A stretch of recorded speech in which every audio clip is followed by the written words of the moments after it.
हाय दोस्तों, करण देवी टीचिंग में आप सभी का स्वागत है। आप सभी का बहुत बहुत सा वेलकम है। सॉरी, मैं आज अगला चैप्टर शुरुआत कर रही हूँ। मैं वायुमंडल के बारे में पढ़ा चुकी हूँ, वायु दाब स्टार्ट कर रही हूँ। इसका जो जो रह गया मैं सारा पढ़ा रही हूँ। इसके बाद मैं इसके क्वेश्चन आंसर भी लगवाऊंगी। दोस्तों ध्यानपूर्वक पढ़िए, जिससे एनसीईआरटी पता है आपको। एनसीईआरटी तो भगवान ही है हमारे लिए, क्योंकि एनसीईआरटी पढ़ेंगे ना तो सारे एग्जाम्स निकाल सकते हैं। एनसीईआरटी एक बेसिक है, कॉन्सेप्ट बनता है अच्छे से एनसीईआरटी पढ़ने से। सो दोस्तों चलो लाइक सब्सक्राइब कर दीजिए, ऑल बटन पर क्लिक कर दीजिए, जिससे आपको हर नोटिफिकेशन मिल सके और आप अगली वीडियोस को वॉच कर सको। इसलिए आप लाइक सब्सक्राइब जरूर कर दिएगा दोस्तों। बस लाइक सब्सक्राइब ही करना है आपको, बस क्लिक ही तो करना है आपको, थोड़ी ना कुछ पैसा देना है। इसलिए आप क्लिक कर सकते हो और आगे के लिए वीडियो वॉच कर सकते हो, पढ़ सकते हो। चलो मैं स्टार्ट करती हूँ, ज़्यादा टाइम ना गंवाते हुए। पहले फैक्ट पढ़ा रही हूँ, जो छोटे छोटे फैक्ट दिए रहते हैं वो भी इम्पोर्टेंट होते हैं, तो मैं इम्पोर्टेंट सब चीज़ पढ़ाती हूँ, क्योंकि वो क्वेश्चन आंसर से रिलेटेड होता है। क्वेश्चन आंसर तभी लगा पाएंगे हम। चलो, तापमान को मापने की मानक इकाई डिग्री सेल्सियस है। तापमान को मापने की मानक इकाई डिग्री सेल्सियस कहते हैं। जो तापमान होता है उसे मापने की मानक इकाई को डिग्री सेल्सियस कहते हैं। इसका आविष्कार एडल्स सेल्सियस ने किया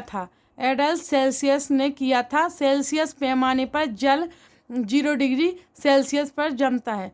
जो सेल्सियस ने किया था, लेकिन सेल्सियस पैमाने पर, जब जो सेल्सियस होता है ना, वो पैमाने पर जल 0 डिग्री सेल्सियस पर जमता है एवं 100 डिग्री सेल्सियस पर उबलता है।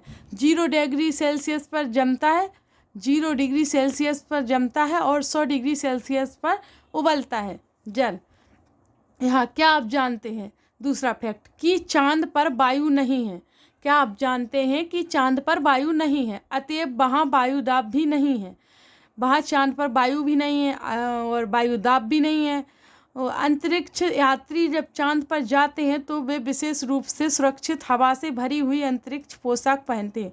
जब अंतरिक्ष यात्री अंतरिक्ष में जाते हैं ना, तब तो वह गैस से भरी हुई, जो हवा होती ना, हवा से भरी हुई एक पोशाक पहन के जाते हैं, जिससे उनको हवा की कमी ना महसूस हो, क्योंकि वहाँ वायुदाब भी नहीं है, हवा भी नहीं है। तो इसलिए वह पोशाक ऐसी पहनते हैं जिसमें हवा मौजूद हो।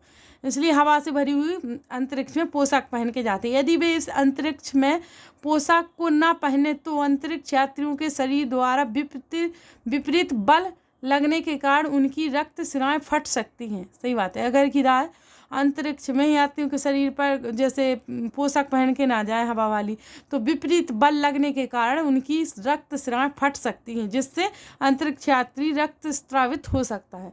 रक्त बहने लगेगा अगर नहीं पहन जाएंगे, क्योंकि वहाँ की वायु दाब है ना, क्योंकि वहाँ वायु है ही नहीं, वायु दाब नहीं है, हवा नहीं है, तो ये तो होगा ही। फिर छोटा सा फैक्ट नीचे दिया गया है, पवन का नाम उसके आने की दिशा के आधार पर निर्धारित होता है। उदाहरण के लिए पश्चिम से आने वाली पवन को पश्चिमी पछुआ पवन कहते हैं। जो जिस प्रकार की पवन चलती है उसका उस प्रकार से नाम होता है। जैसे पश्चिम से आने वाली पवन का नाम है पश्चिमी पछुआ पवन कहते हैं, पश्चिमी पछुआ पवन कहा जाता है। चलो अब पढ़ते हैं वायुदाब। यहाँ से वायुदाब, क्योंकि वायु का दाब हमारे ऊपर सभी दिशाओं में लगता है। और हमारा शरीर विपरीत बल लगाता है। वो बता रहा है यहाँ अंतरिक्ष के बारे में, जिस प्रकार वो वहाँ पर रक्त स्राव क्यों फट सकती है, क्योंकि वायु दाब हमारे ऊपर की सभी दिशाओं से लगता है और हमारा शरीर विपरीत बल में लगता है। इस प्रकार से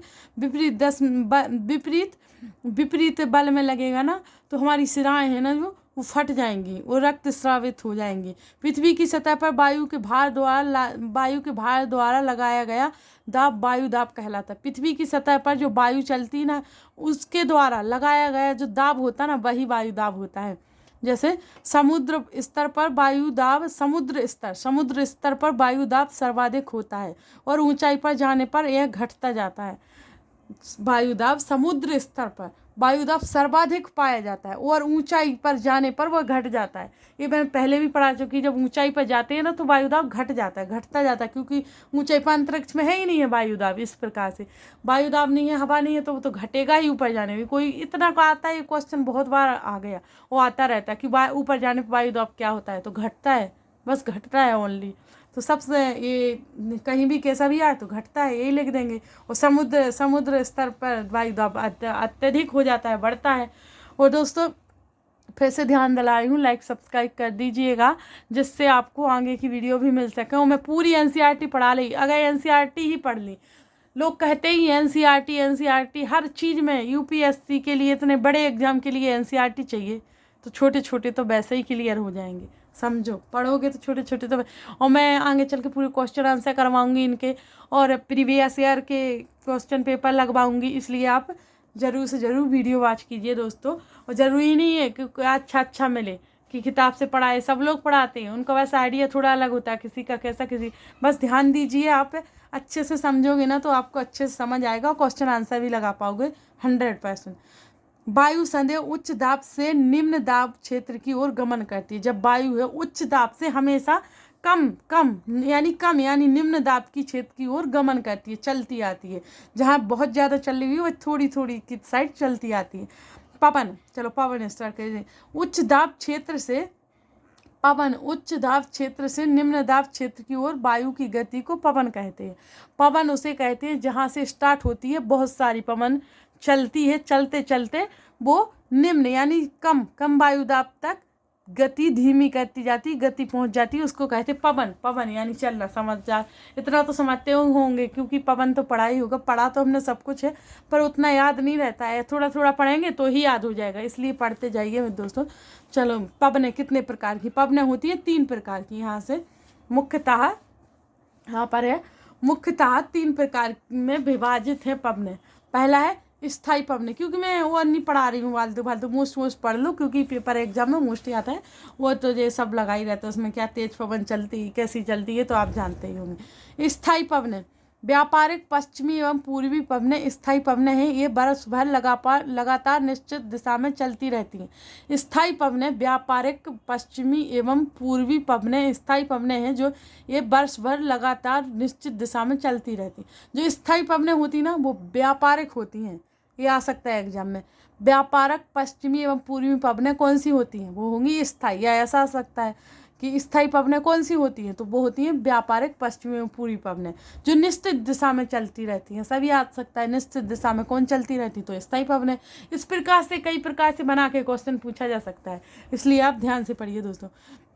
मौसमी पवनें, दूसरा है मौसमी पवनें। ये पवनें विभिन्न ऋतुओं में अपनी दिशा बदलती रहती है। उदाहरण के लिए भारत में मानसूनी पवनें बहुत चलती हैं, भारत में मानसूनी पवनें चलती हैं। उदाहरण के लिए मानसूनी पवनें हैं, मौसमी पवनें हैं। इस